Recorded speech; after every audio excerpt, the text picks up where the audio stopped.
Hey everybody, welcome back. It's Barbara and you're here on another Gardener's Journey homestead. We are preparing for our first frost, which is supposed to be tonight. It's supposed to be 31 tonight. Right now it's about 55 degrees. Still feels good to me. But the temperature is supposed to drop to like 31 around 4 a.m.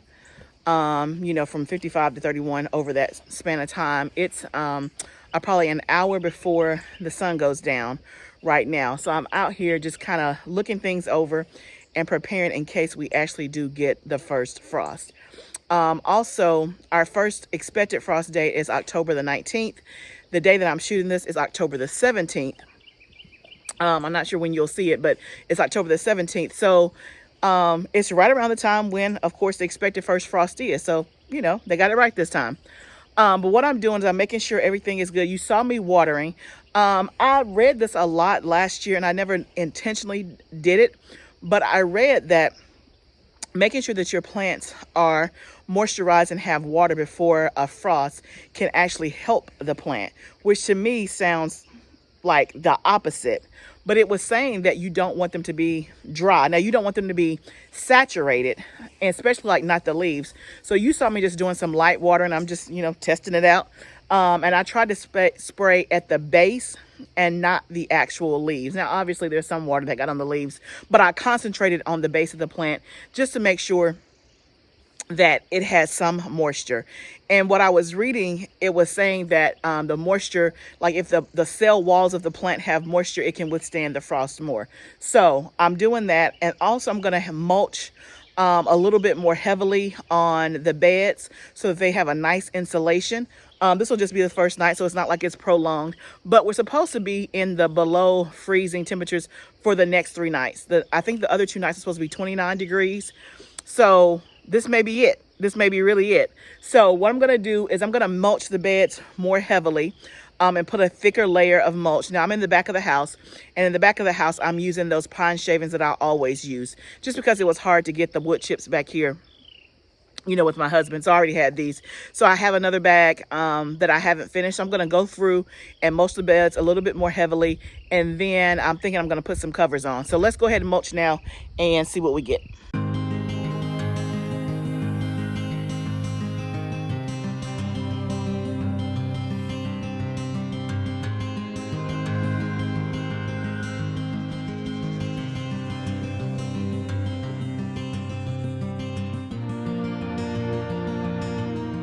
Okay, so I got all of the pine shavings distributed across the 3 beds.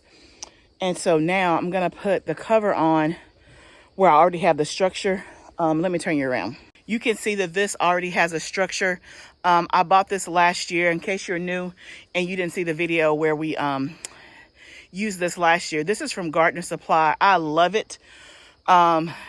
It comes with a greenhouse, like frost cover for the winter, which is what I'm about to put on now. But it also comes with like an insect netting that you can use for the spring and the summer, the whole kit. Now, it is a bit on the, when I say the pricey side, like the whole thing was like $75.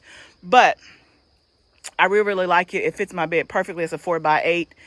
And it just makes it a lot easier. So we're going to go ahead and put the cover on, that way you can see what it looks like.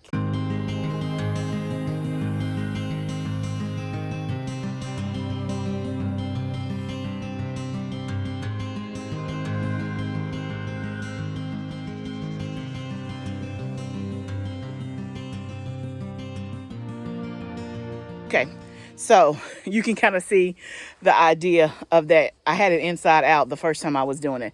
And obviously it's a lot quicker and a lot easier if you got another person, but it's just me. And then I just broke one of my zippers. I think I yanked it too hard. And I don't think it's broken. I think it's just off track. But anyway, you can get the gist. And there are things that you can tie down to the pole so that it stays more secure. But I'm trying to beat the daylight, so I'll come back and do that. The other thing that we're going to do while we're out here is we're going to go ahead and harvest some lettuce. Let me show you guys my lettuce bed. This bed has lettuce in it, giant red mustard, and some broccoli and some parsley. But look at my beautiful lettuce. In the middle, that's Merlot. Behind it is romaine and some butter crunch. And then in front, this mix, this is a new one, and I think it's European mescaline, if I'm not mistaken. I think that's what it is. I have to go back and look. But we're having some burgers and fries tonight, so I just need lettuce for my burger. So I'm not going to do a whole harvest right now. I'm just going to get some lettuce so that I'll have some for my sandwich. Okay, I got me some fresh lettuce. There is nothing like going in your backyard to pick some food that you're going to eat in just a little while. So I'm rushing just because it's about to get dark, probably in the next 20 or 30 minutes or so. I need to go to the high tunnel. But in case I didn't mention, which I don't think I did, I am in zone 7A. So when we talk about our first frost is supposed to be happening tonight. So also on these beds, let me show you this. You can see that this bed has hoops. My husband built these last year. This is PVC pipe that he's bended and put in the ground. So something very, very simple. You can see that these green are the clips that we use. And I have some row cover frost fabric that we're going to put on these beds. You can see this one has one as well as that one over there. So we're going to put frost fabric. Man, try saying that 5 times. We're going to put frost fabric on these across the hoops, and then we secure with those clips. That's in my garage. I have some left over from last year, which is fantastic. Another thing, y'all, when the seasons are over, be sure to get your stuff, put it up, be organized so that when it's time, you know exactly where it is. Like I looked at the weather forecast and I'm like, oh, it's about to be a frost. And I went to my bin where I kept it. I looked and it was right there. And I even had a brand new one. Now, I didn't trust myself because last night I ordered more clips and I ordered more, I ordered more frost cover because I couldn't remember if I had a good one left over from last year or if it tore. I couldn't remember. Now, in all transparency, before I had the frost cover, we used like old sheets, right? You do what you can until you can do something better, right? So if you're in an area where you're going to have your first frost and you don't have these hoops built and all that, get you some old sheets, old towels, old blankets or something like that and cover your stuff if you're concerned about it. Then you can do something that's a little bit, when I say more permanent, you can do something like what I just showed you with the hoops and then buy you frost fabric, fabric, my goodness. And I've gotten it from Amazon, I've gotten it from Gardener Supply, and I've gotten it from Johnny Seeds. So I started off until I found the one that I liked. And again, you also have to make sure you get the right size. So my beds are 4 by 8. I think a lot of them start at maybe 10 by 20, something like that. Now you have to keep in mind with the hoops, even though my bed is 4 by 8, a 10 by 20, it's going to be a little short because with the hoops, it makes it much taller. So the fabric has to fall much further to the ground. We learned that again through trial and error. So I think the last one that we bought was a 20 by, I don't remember. Don't get me the line. I don't remember. Anyway, just make sure that you know the size of your beds and that you account for, if you're going to do hoops, that you have enough fabric to go all the way down on the sides of your bed, all the way around. Also, I'm not that mad that I ordered clips last night because I ordered a different kind of clips.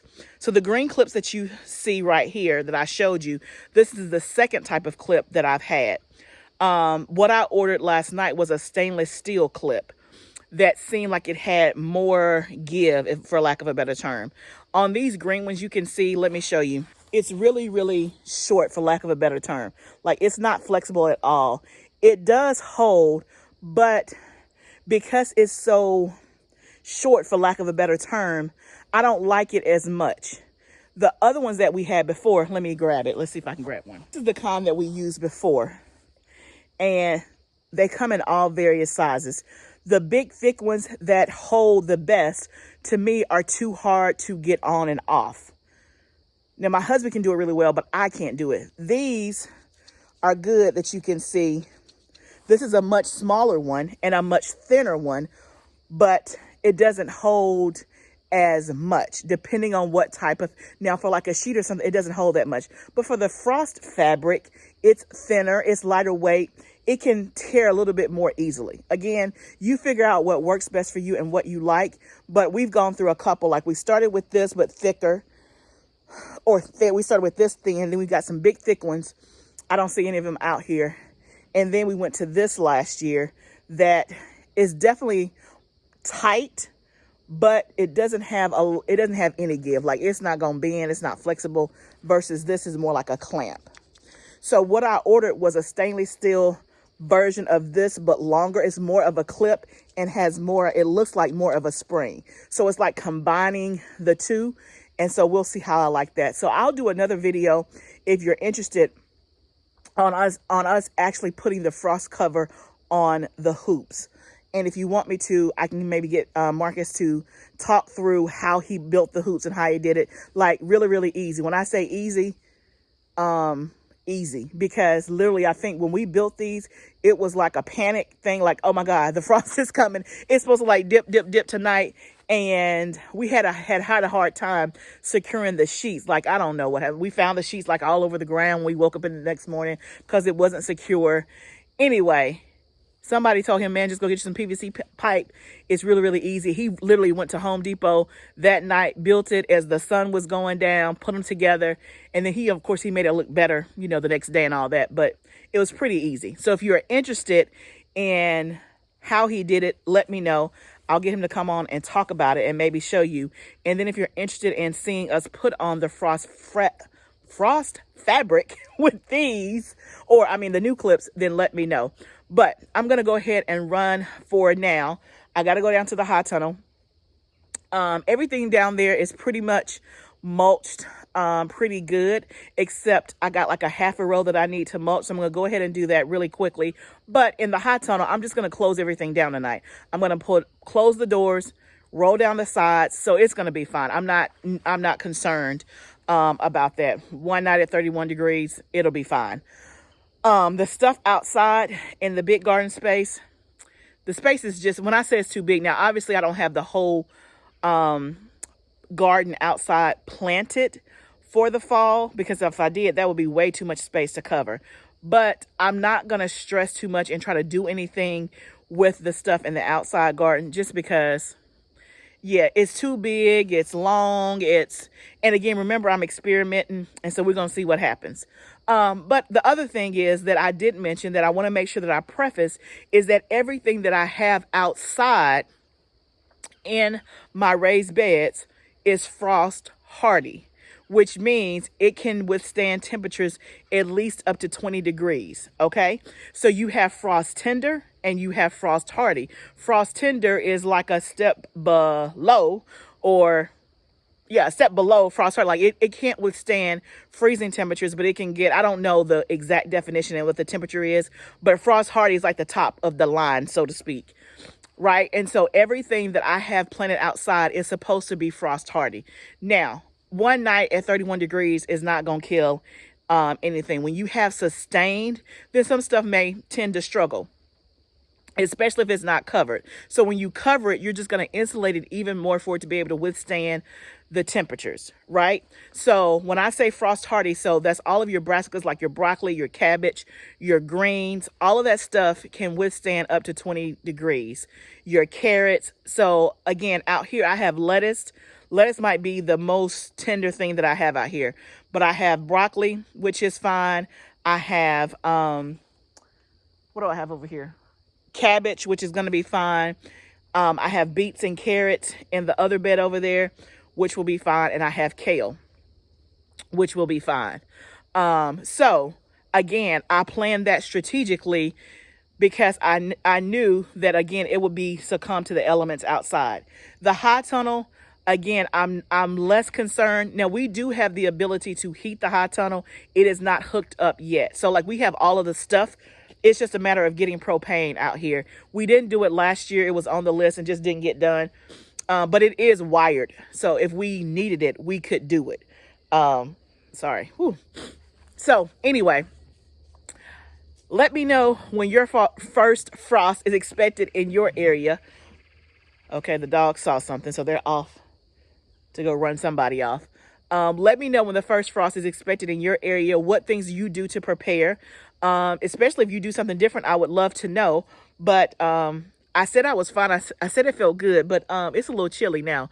I need some long sleeves on. So I'm about to go throw on some long sleeves before I go to the tunnel right quick and wrap that up. But thank you guys for joining me. Y'all, it's here. It's here. Fall is here.